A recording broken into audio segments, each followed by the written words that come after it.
ومعاكم نهى في ريفيو جديد، والنهارده هكلمكم عن احدث عطور باث اند بادي وركس. نزل معانا تشكيله مؤخرا في مصر، هي نازله بره من بدري ولكن نزلت معانا في مصر واتوفرت على السايت بتاع مصر، فحبيت اجربها وكان في عرض رائع جدا. حبيت ان انا استفيد منه قبل ما نبتدي الفيديو بتاعنا واقول لكم رايي ايه في العطور بتاعتنا النهارده وثباتها ومكوناتها وايه الحاجات اللي حبيتها وايه الحاجات اللي ما حبيتهاش خالص. ما تنسوش اللايك والشير والسبسكرايب، ويلا بينا تعالوا بسرعه نشوف ايه اجدد العطور اللي نزلت معانا من باث اند بادي وركس. زي ما انتوا شايفين قدامكم معانا تشكيله رائعه من العطور اللي نزلت معانا وتوفرت معانا مؤخرا في مصر. معانا الميست بتاع وربد روز اند فانيلا، وكمان البلاك بيري اند باسيل، والدارك فيلفت عود، ولايف اوف ذا بارتي، وسويت بي، وجنجام لاف، هالو بيوتيفول. انا بصراحه حبيت ان انا اقتني المجموعه دي لان في منهم حاجات انا كل ما اجي اطلبها ما الاقيهاش موجوده، زي السويت بي دايما بلاقيه خلصان من على الموقع، وجنجام لاف كنت اول مره بصراحه اشوفه على السايت بتاع مصر، وهالو بيوتيفول برضو بشوفه ساعات وساعات.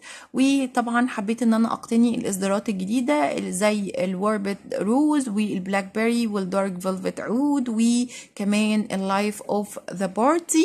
تعالوا نتكلم عن كل واحد فيهم على حدة واقول لكم مكوناته وثباته. في حاجات ثباتها رائع وممتاز، وفي حاجات مش موجودة في الوجود، يعني بترشيها وبتطير في ساعتها. وانا عن نفسي مش من مؤيدين البودي ميست بشكل عام، يعني انا بحب العطور اكتر اللي بيكون ثباتها وفوحانها اعلى. انا البودي ميست ده بالنسبة لي حاجة بتترش وقتية وبتطير على طول، فعشان كده انا مقلة جدا في موضوع البودي ميست، لان انا مش من عاشقين البودي ميست عموما، وخصوصا تجربتي مع باث اند بودي وركس سواء الاوردر ده او الاوردر اللي انا جبته قبل كده، في حاجات برضو بتطير بسرعة جدا وما بتقعدش. روايح حلوة ولكن الثبات شبه منعدم. في معانا برضو النهاردة حاجات روايحها حلوة جدا وثباتها في الضياع، وفي حاجات ثباتها رائع جدا وروايحها مش لطيفة خالص. تعالوا بقى نتكلم عن كل واحد فيهم ومكوناته وثباته ورأيي الشخصي أنا فيه. وطبعا رأيي الشخصي ده حاجة تخصني أنا، يعني اختلاف الرأي لا يفسد للود قضية. ممكن حاجة تعجبني ما تعجبكيش، ممكن حاجة تعجبك ما تعجبنيش، فأنا بوصف العطر أو هوصف المست وأقول لكم رأيي الشخصي في الآخر. يلا نبتدي بالحاجات الجديدة اللي نزلت معانا مؤخرا، وبعد كده نتكلم على الحاجات اللي ناس كتير قوي اتكلمت عنها، بس برضه هقول لكم رأيي أنا الشخصي فيها. يلا بينا تعالوا نروح نشوف ايه أول مست هيكون معانا. واول مست هتكلم عنه النهارده هو دارك فيلفت عود. انا من محبين العود جدا، خصوصا العود المسكر. والوصف بتاع المست دوت ان هو فيه ملاحظات سكر راسبيري وورد مخملي وعود غني، وكاتبين عنه ان هو من وقت النهار وطوال الليل اجعل كل لحظة تتألق مع هذا المزيج الحصري والمتوازن من عود الخشب والورد الفاخر والتوت الاحمر الحلو. بصراحة انا طبعا اتضايقت ان هو وصلني، شايفين الباكجينج مقشر من تحت ومن فوق. بصراحة يعني كنت مستاءة جدا من المنظر. اللي خلاني استاء اكتر واكتر هي الريحة. وانا لما جيت طلبت البودي ميست دي انا كنت بقرا الريتس وكمان الكومنتس اللي كاتبها الناس في كل الدول العالم، لان طبعا باث اند بودي وركس دي شركه عالميه وموجود فروع منها في كل الدول. فلقيت واحده سعوديه كاتبه ان هو ريحته عامله زي العود الرخيص اللي بيتباع في المحلات عندهم، اللي هي ب2 ريال ونص والكلام ده. فبصراحه لفت انتباهي الكومنت بتاعها، ولكن قلت يعني ما اجرب، يمكن هي عشان حد من السعوديه متعود على روايح العود والكلام ده. ولكن في الحقيقه هي كان التعليق بتاعها يعني 100% صحيح.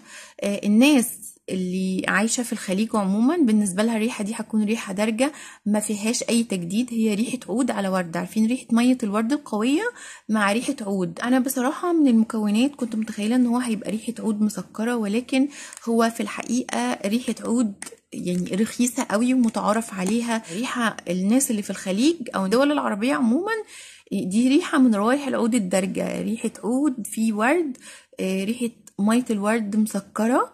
ويمكن هي ريحه التوت هي اللي مدياله التسكيره، بس انا حاسه ان هي ريحه عود على ميه ورد مسكره اوفر. فانا الريحه بالنسبه لي مستحيل ارشها، او هي الريحه بالنسبه لي انا عارفاها او شميتها في برفان خليجي قبل كده، او شميتها لما كنت مسافره بره قبل كده، فحسيت بالنسبه لي ايه الريحه دي. الريحه دي معطر جو وش، يعني الريحه دي حتى كمان كمعطر جو هتبقى نفاذه جدا وتسبب صداع. الريحه ثباتها رهيب رهيب، ولكن الريحه كريحه لا مش واو خالص وما فيهاش ابتكار. هما كاتبين ان هي حصري والمزيج الحصري، لا هو مش حصري بصراحه، هو حاجه متاخده كوبي بيست من ريحه متعارف عليها ودارجه جدا في دول الخليج. ريحه عود على ورد مسكر بس، يعني حتى مش زي مثلا ريحة عود مود والكلام ده، طبعا عود مود فيه كراميل فالريحة مسكرة بشكل تاني، لا هنا ريحة الورد هي اللي مسكرة. فبالنسبة لي اديله الثبات 10/10 او 9/10، عشان المستات عموما يعني ثباتها مش احسن حاجة، بس هو في الثبات معدي. لكن كريحة انا اديله 1/10، 1/10، لان لا فيها ابتكار ولا هي ريحة جديدة ولا هي ريحة تترش على الجسم. بصراحة بالنسبة لي مش واو بالمرة خالص. تاني ريحة برضو محبتهاش، وقريت كومنتات بقى على الجروبات بتاعت بس اند بودي وركس، الناس اللي هي بتخش وتقولك رأيك ايه في المست ده، وجبتي المست ده وجربتي المست ده وايه رأيك تبدلي معايا والكلام ده. والجروبات دي يعني شائعة كتير قوي على الفيسبوك. ناس كتير قالت ان المست ده مش حلو. تعالوا نعرف ايه هو المست ده. تاني مست موجود معانا وهو جوربة روز اند فانيلا. انا توقعت ان المست ده هيحوز اعجابي من مكوناته الورد والكريمة المخفوقة والفانيلا، لان انا بحب الروائح المسكرة. زي ما انتم شايفين هما كاتبين ان هو مصحوب بتلات الورد وزهرة الكاكاو ورغوة مخفوقة، او اللي هي الكريمة المخفوقة. يعني هو ريحته مسكرة فعلا، ولكن مش التسكيرة اللي الناس بتحب الحاجات الشجري تحبها. انا شميت ريحته بصراحة، يعني ريحته تقشعر لها الابدان. ريحته من الاوتومايزر لطيفه جدا، ريحه ورد على ريحه كاكاو كده على فانيلا. ريحه الكاكاو ظاهره فيه جدا، ولكن هو ريحه شتويه جدا تقيله جدا، مش اي حد هيتقبلها. انا عن نفسي رغم ان انا بحب الحاجات القويه والفواحه واللي فيها كريمه مخفوقه واللي فيها فانيلا، انا بالنسبه لي لما رشيته يعني ما قدرتش اتحمل ريحته. هو قوي جدا وثابت جدا، ثباته عالي جدا جدا جدا جدا، يعني ترشيه ما بيطلعش. انا حاولت ان انا اغسله من على ايدي، الريحه ما طلعتش بصراحه، يعني برضو حق ربنا يتقال في الثبات، لكن انا الريحه بالنسبه لي ما كانتش متقبله بالمره. فانا انصح اي حد هيجيبه ما يجيبهوش غير لما يشمه ويشوف هل هو مناسب مع ذوقه ولا لا. وانا بالنسبه لي ده يعتبر ريحه شتويه. وبرده الدارك فيلفت عود هو ريحه شتويه ما تنفعش خالص للصيف، يعني ما ترشيهاش وتخرجي كده اي حد يتقبلها، او تقعدي جنب حد يتقبلها.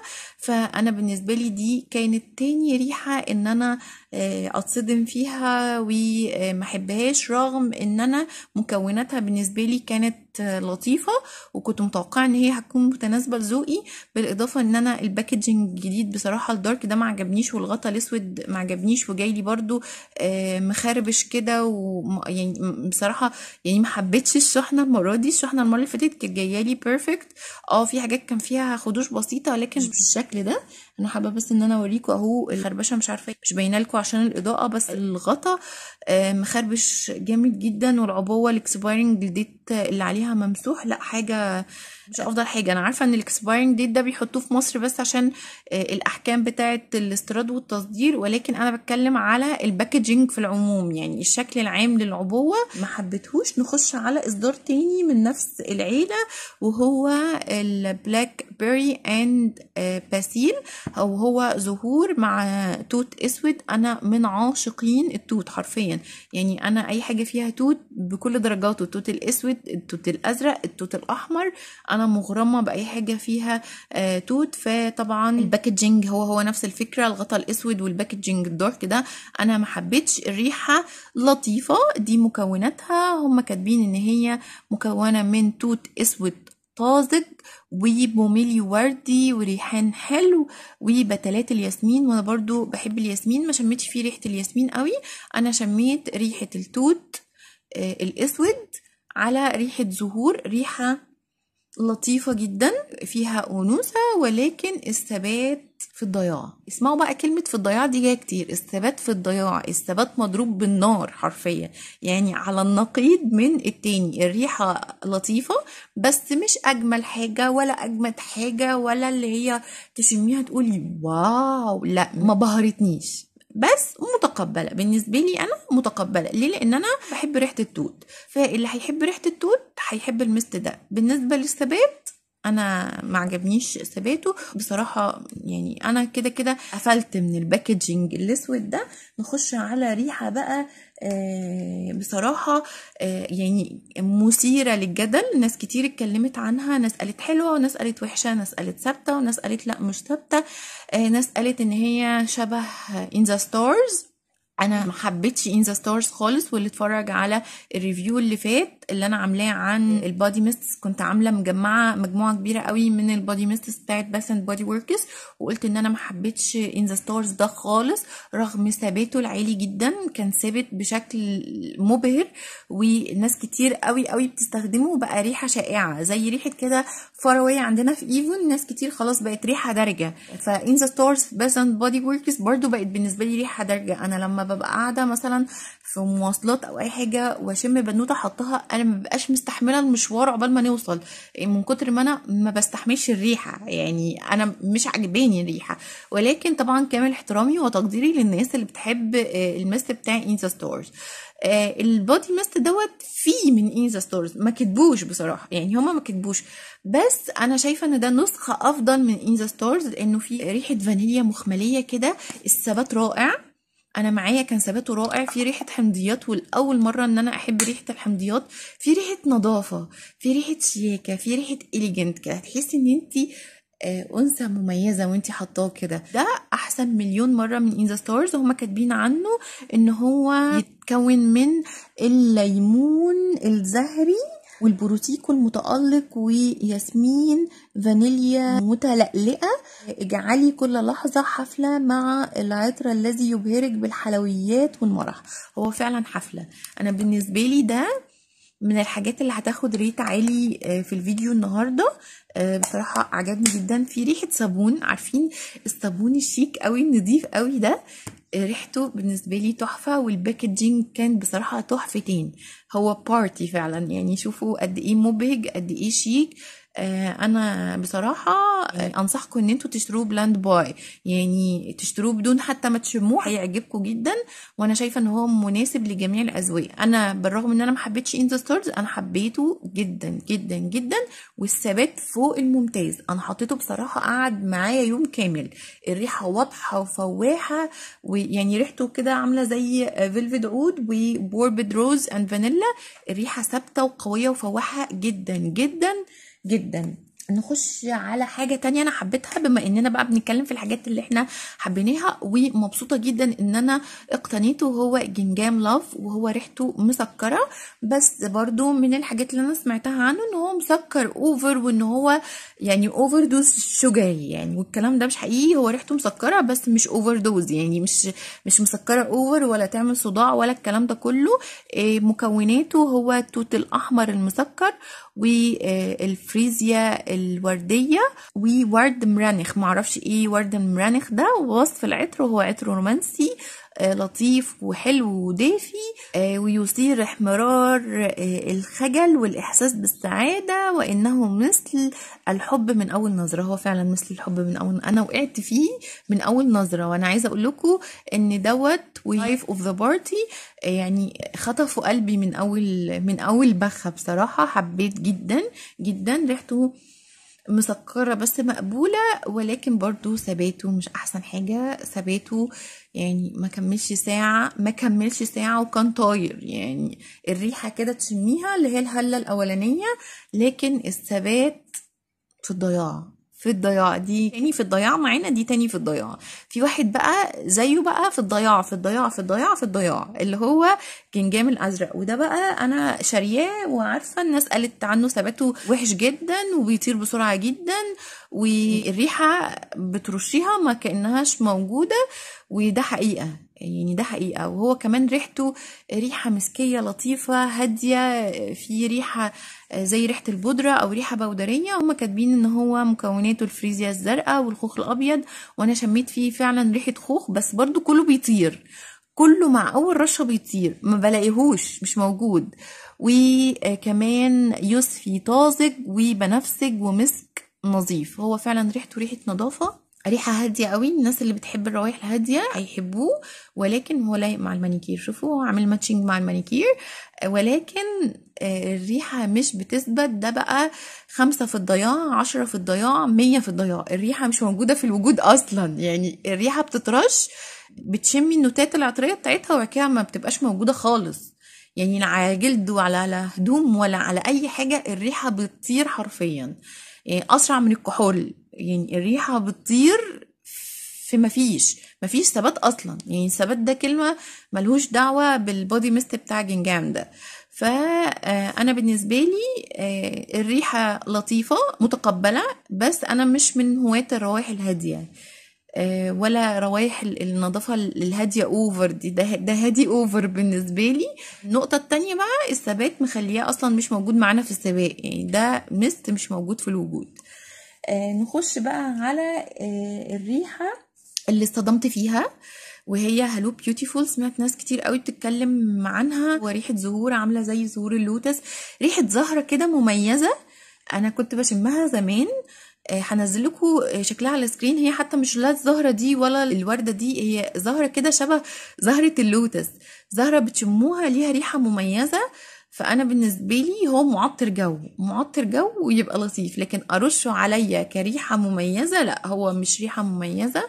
وده مكوناته كاتبين ان هو جاردينيا بيضاء، بتلات ياسمين، براعم مجنوليا، نكتارين ورديه، مسك القطن.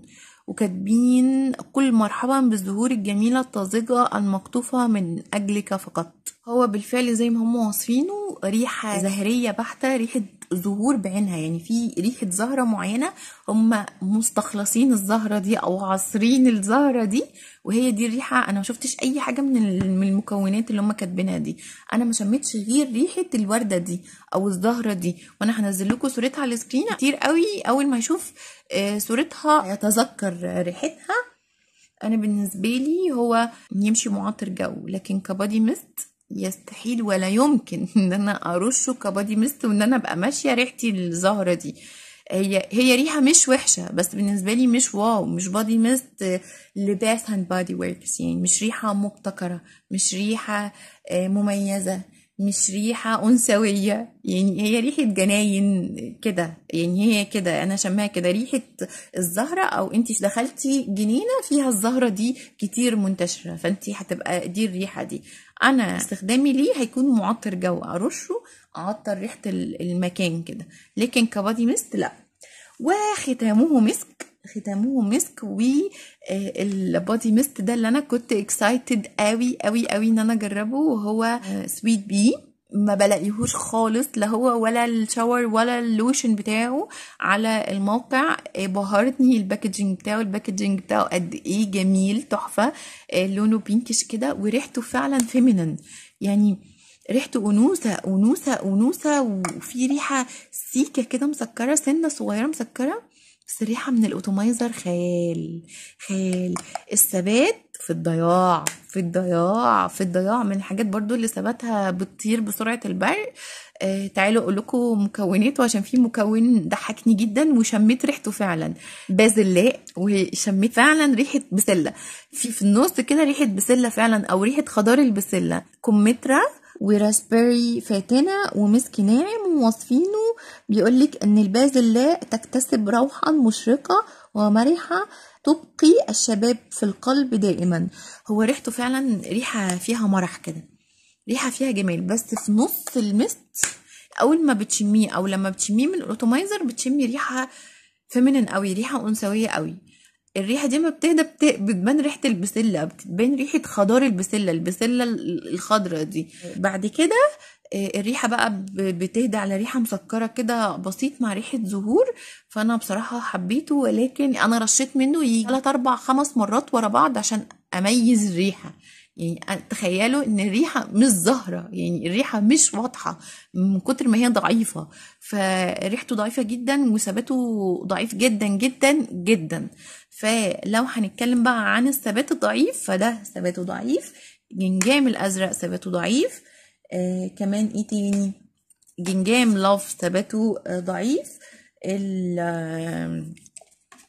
البلاك بيري برضو ثباته ضعيف. دول اكتر 4 ثباتهم ضعيف جدا، الريحة مش فواحة خالص، ولكن روايحهم جميلة. جنجام بالنسبة لي ريحة نظافة، مش ريحة مميزة خالص، هي ريحة خوخ على مسك، ريحة نظافة كده. اما الباقي بقى الثبات بتاعه قوي بصراحة. هالو بيوتيفول الثبات بتاعه ممتاز. لايف اوف ذا بارتي الثبات بتاعه مبهر بالنسبة لي، من الروائح اللي حبيتها. ووربد روز فانيلا الثبات بتاعه خطير، يعني اقوى من اقوى برفان. يعني انت لو شاريه برفان تركيز العطر بتاعه عالي جدا، مش هيكون ثباته زي ووربد روز فانيلا. وطبعا المقلب، انا هسميه المقلب ده، الدارك فيلفيد عود، الثبات ممتاز، ولكن الريحه طبعا رخيصة. عارفين ريحة رخيصة، زي ما البنت السعودية دي مشكورة وصفتها، هي فعلا ريحة رخيصة، يعني فعلا ريحة شائعة ومنتشرة. فأنا بالنسبة لي هي رخيصة في التكوين، لأن مفيش جديد، انت ما قدمتليش ريحة جديدة، انت ما قدمتليش ريحة مختلفة، انت خدت حاجة كوبي بيست وحطيت لها اسم وعملت لها باكجينج بس، لكن ريحة متميزة مختلفة لا. يعني مثلا السويت ده بي ده ريحة انا ما شمتهاش قبل كده. الجنجام لاف انا بالنسبة لي ريحة، رغم ان انا عندي حاجات فيها توت كتير، بس الريحة مختلفة. البلاك بيري بقى ده ريحة شائعة ودارجة جدا، يعني اي حد جرب حاجة فيها توت هيبقى بالنسبة له الريحة متعرف عليها. الوربد روز اند فانيلا دي ريحة مختلفة جديدة جدا عليا، ولكن بالنسبة لي ما كانتش متقبلة، يعني ريحة مش دارجة، مش عارفينها كتير. الجنجام ده ريحة مسكية عادية. الهالو بيوتيفول برضو ريحة بالنسبة لي مقتبسة من ريحة زهرة معينة، فما كانش فيها اي ابتكار، يعني ما كانش فيها اي ابداع. كده كان رأيي في احدث اصدارات باث اند بودي وركس، زي ما انتم شايفين كده الحلوين بتوعنا. انا اشتريتهم في العرض بتاع باي 2 جيت 2، بصراحة العرض كان رائع وكان سعره كويس. وتعالوا نكمل سوا باقي العطور اللي جربتها في الستور. كان في معانا برضو عطور جديدة واصدارات جديدة، حبيت ان انا اجربها، لان انا بصراحة روحت الستور عشان اعمل استرجاع لبعض القطع اللي كان فيها مشاكل، اللي انا وريتها لكم في فيديو. هم بصراحة كانوا ذوق جدا في العمل ورجعوها لي، فقلت استغل الفرصة واجرب الحاجات اللي ما طلبتهاش. والحمد لله ان انا ما طلبتهاش، في حاجات بصراحة جربتها وعجبتني، وفي حاجات قلت الحمد لله ان انا ما جبتهاش. من الاصدارات الجديدة اللي نزلت في باث اند بودي وركس مؤخرا هو كليلي اند بامبو، وهو مكوناته بتلات الزنبق البري واوراق الخرزان والزنجبيل الوردي والطين الطازج وخشب السونة. انا حسيت ان هو من مكوناته ريحته مش هتكون مناسبة ليا، ولما جربته بصراحة لما روحت الستور انا حسيت ان هو ريحته ريحة ورود هادية قوي، فبصراحة ما شدنيش، ولكن هو ريحته هتكون كويسة او مفضلة للناس اللي بتحب الريحة الزهرية. اما بقى مكوناته الزنجبيل والحاجات اللي احنا قلناها دي انا بصراحة ما شمتش غير ريحة زهور هادية رقيقة كده. ده كان اصدار جديد معانا وحبيت ان انا بصراحة اجربه، من الاصدارات اللي كانت لافتة انتباهي قوي والناس اختلفت عليها، وهو ميد نايت امبر جلو، وهو المفروض ان هو ريحته قهوة مكرملة، ودي الريحة بالفعل اللي انا شمتها اللي لفت انتباهي، ثباته القوي وريحته الفواحة على غير العادة. يعني مش كل المستات في الوقت الحالي ثباتها قوي جدا. وكاتبين ان هو ريحة عنبر ناعمة وكراميل وفانيليا البيربن وكمان كراميل لاتيه، فهو فعلا ريحته كده ريحته قهوة مكرملة، بس ريحته مستصاغة ولطيفة للناس اللي بتحب ريحة القهوة، وكمان ريحة العنبر مديله قوة وثبات. فدي من الإصدارات اللي أنا لو نزلت عروض تاني هجيبها بإذن الله، لأن دلوقتي أسعار المستات بقت خرافية بصراحة، وأنا شايفة إن السعر دوت لو قارناه بالقيمة أو بالريحة أو بالثبات والفواحان فهو السعر ليس مقابل للقيمة بصراحة. فأنا بالنسبة لي الحاجات دي مش هشتريها غير في عروض فقط. من الحاجات اللي بهرتني ريحتها وحبيتها جدا، وبرضو انا قررت ان انا اشتريها لما يكون في عروض كويسة، وهو المست بتاع سي ايرلاند شاور. ريحته نظافة، بس يعني ريحته نظافة وانتعاش، حاجة تحفة وفوحان وثبات برضو عجبني جدا. وهم كاتبين ان هو مكوناته القطن النقي وبراعم البرتقان والفريزيا الزرقاء ومسك المحيط. لو هم خيروني بينه وبين جنجام الازرق اختاره وبقوة، يعني ثبات وفوحان ونظافة، ريحة في منتهى الجمال بصراحة. ونيجي برضو من الروايح اللي على نفس الوتيرة، وهو المست بتاع ات ذا بيتش. المست ده حرفيا لعشاق جوز الهند، لفت انتباهي ريحته اللي بيسيطر عليها قوي جوز الهند، وكاتبين ان مكوناته براعم الفرنجباني وجوز الهند المحمص ومياه البرجموت. هو في حتة انتعاش وفي حتة جوز هند مسكرة، بس برضو مش فواح يعني احسن حاجة، وريحة مش مميزة بالنسبة لي. من الحاجات بقى اللي سمعت عنها ريفيوهات كتير وقد ايه هو ريحته بتطير ومش ثابت وريحته عادية ومتعرف عليها، وهو البادي ميست بتاع روز. ومن الناس اللي ما بتحبش ريحة مية الورد، وهو ريحته مية ورد صرف، وده من الحاجات اللي انا بالنسبة لي مستبعدة نهائي ان انا اجيبها. وهم كاتبين ان التركيبة العطرية بتاعته ماء ورد منعش وبتلات ياسمين ومسك كريمي، فبالنسبة لي ده اختيار عمره ما هيكون في احتمالاتي، لان انا ما بحبش ريحة مية الورد، وهو ريحته مسيطر عليها ريحة مية الورد، ولكن هيكون اختيار موفق للناس اللي بترويها الهادية. يعني جنجام ريحة هادية، روز ريحة هادية، معظم المستات يعني بقت تغلب عليها الريحة الهادية والفوحان الضعيف.